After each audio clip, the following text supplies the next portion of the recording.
선생님 안녕하세요. 사회복지사 초혜입니다. 요새 어떠신가요? 마음은 좀 괜찮으신가요? 힘들거나 어려운 일은 없으신가요?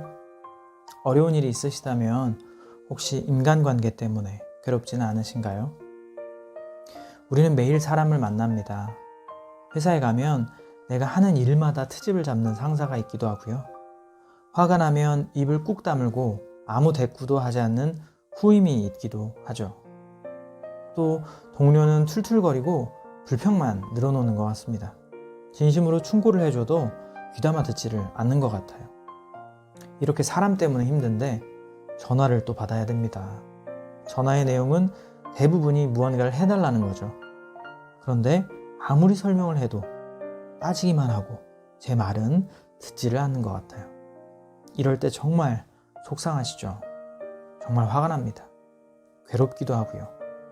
밥을 먹는데 마치 무슨 모래알을 씹는 것처럼 까슬하게 느껴집니다. 자, 다행스러운 일은요, 이렇게 힘든 일을 우리만 겪지는 않았다는 겁니다. 오늘은 이렇게 사람 때문에 매일 괴로운 당신을 위한 관계 수업이라는 주제로 책 관계 수업에 대해서 이야기해 보고자 합니다. 앞서 말했던 것처럼 사람 때문에 힘들 때 우리는 어떤 방식을 취할까요?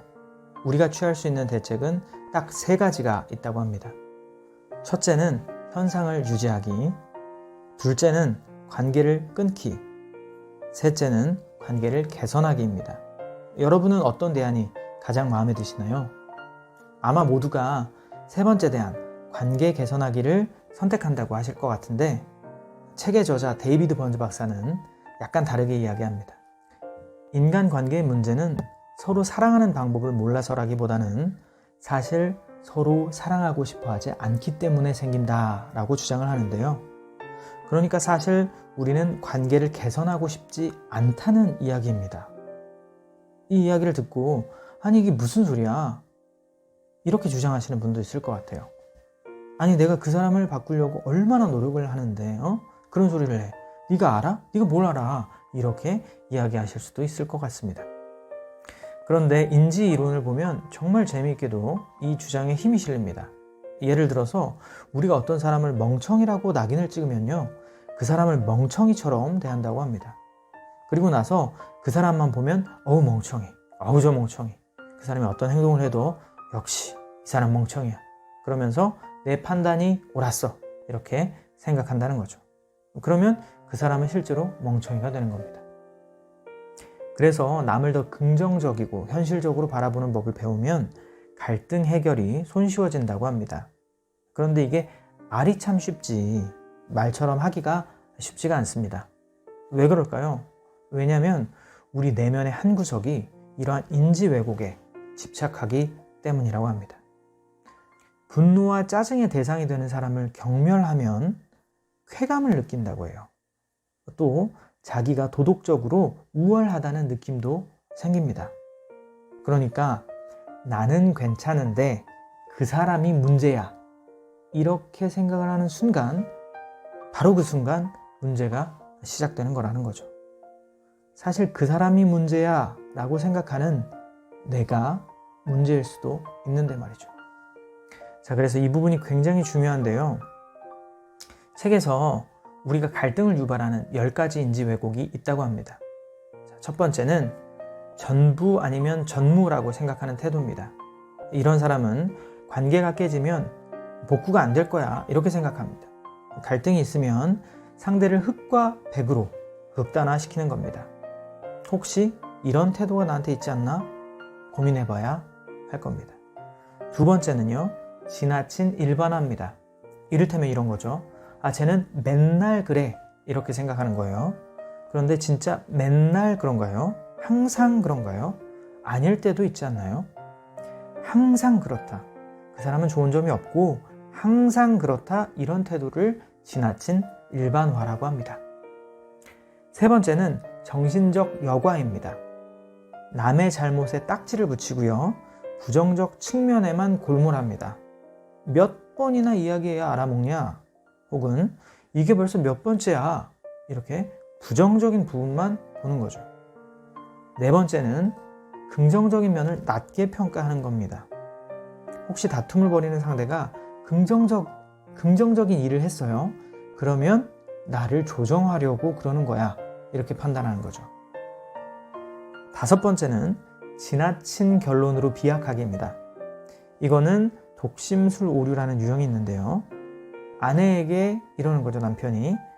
내가 무슨 감정인지 알아야 되는 거 아니야? 몇 년을 같이 살았는데 내 마음을 몰라. 이렇게 하는 거예요. 또 점쟁이 오류라는 것도 있어요. 현재 상황이 최악이다. 이렇게 믿는 거예요. 그냥 그렇게 믿는 거예요. 지금이 최악이다. 나아질 수가 없다. 현실적으로 고려하지 않고 그냥 그렇게 믿는 겁니다. 자, 6번째는 해야 한다라는 식의 사고입니다. 이 유형은 남을 향한 해야 한다식 사고가 있고요. 또 나를 향한 해야 한다식 사고가 있습니다. 남을 향한 해야 한다식 사고는요. 네가 그렇게 말하면 안 되지. 너는 나한테 그러면 안 되지. 이렇게 하는 경우이고요. 또 어떤 사람은 자기를 향해서 해야 한다식으로 생각합니다. 내가 그런 실수를 하면 안 되는데, 또는 내가 그런 감정을 느끼면 안 되는데, 이렇게 생각하는 거예요. 이런 여러 가지 유형의 인지 왜곡이 있고요. 저 또한 사실 그런 인지 왜곡의 오류에 빠질 때가 많이 있는 것 같습니다. 그래서 내가 문제구나. 사실 그 사람이 문제가 아니라 내가 문제였구나. 내가 문제구나 라고 참 성찰을 많이 했습니다. 그래서 그럴 수도 있지. 이런 태도를 가져야 하지 않을까 생각이 되는 거죠. 남에게도 또 나에게도 그럴 수도 있지. 사람인데 그럴 수도 있지. 완벽할 수 없는 게 사람인데 그럴 수도 있지. 또 내가 어떤 감정을 느낄 때 내가 그런 감정을 느낄 수 있지. 그럼 그래도 되지. 이런 식으로 나와 남을 모두 위로해 주어야겠구나 하고 이 책을 보면서 생각이 들었습니다. 어떤 안 좋은 감정이 올라올 때 당연히 그렇지. 아니 그때 그렇게 화가 안 나면 그게 사람이야? 그게 이상한 거지. 당연히 화가 나고 짜증이 나고 힘들지. 얼마나 속상해. 이렇게 나 자신을 먼저 다독여 주는 거예요. 감정이 다 풀릴 때까지. 그리고 나서 이제 스스로에게 이야기하는 거죠. 자, 이제 그러면 어떻게 해야 좋아질까? 어떻게 해서 문제를 해결할까? 이렇게 자문을 해보는 거예요. 감정이 다 차분해지고 나서. 이 책의 137페이지를 보면은요, 효과적인 의사소통을 위한 5가지 비결이 나오는데요. 자, 첫 번째는 무장해제입니다. 상대방의 말이 전혀 비합리적이거나 부당하다고 해도 그 안에서 일말의 진실을 찾아내는 겁니다. 믿어주는 거죠. 그 말을 한 데에는 어떤 일말의 진실이 있을 거야. 의심하지 않고 믿어줍니다. 자, 두 번째는 공감하기입니다. 공감에는 생각 공감과 감정 공감이 있다고 합니다. 생각 공감은 상대방의 말을 자기의 것으로 바꾸어 말하는 것이고요. 감정 공감은 상대방의 말에 기초해서 그 사람의 기분을 짐작해서 인정해 준다는 겁니다. 자, 세 번째, 확인 질문하기입니다. 상대방이 어떻게 생각하고 느끼는 확인하는 질문을 부드럽게 던지는 겁니다. 네 번째, 내 기분 말하기입니다. 이때는 절대 네가 틀렸어 이렇게 얘기하면 안 되고요. 내 감정을 말하는 겁니다. 그런데 그러려면 내 감정을 내가 알아야겠죠. 내가 어떤 감정을 느끼는지 본인이 잘 알아야 합니다. 그리고 또 중요한 것은 이 감정으로 공격하면 안 됩니다. 그냥 내가 지금 이런 감정이 들어. 이렇게 이야기하는 거예요. 5번째는 달래기입니다. 아무리 다툼이 치열해도 상대에게서 정말 긍정적인 면을 찾아내고요. 아무리 화가 나도 존중하는 태도를 보여주는 겁니다. 사실 이런 기법을 능숙하게 익히려면 정말 열심히 뼈를 깎는 노력이 있어야 된다고 합니다.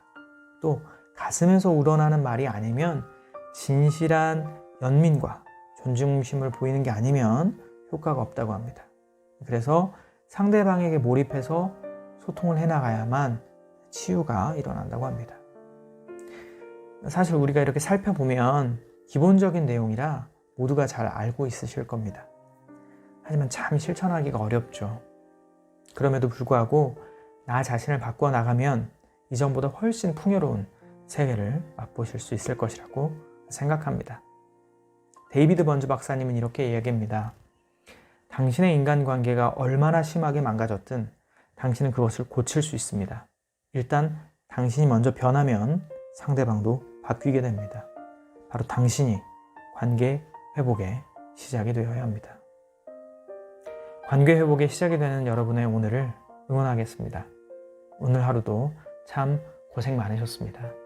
감사합니다.